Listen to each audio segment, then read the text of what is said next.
How to stop automatically following other Instagram accounts.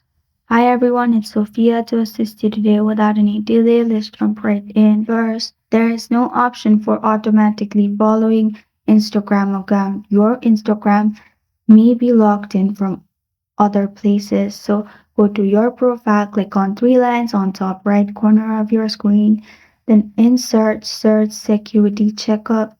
Click on security checkup. You'll find this kind of screen pop up.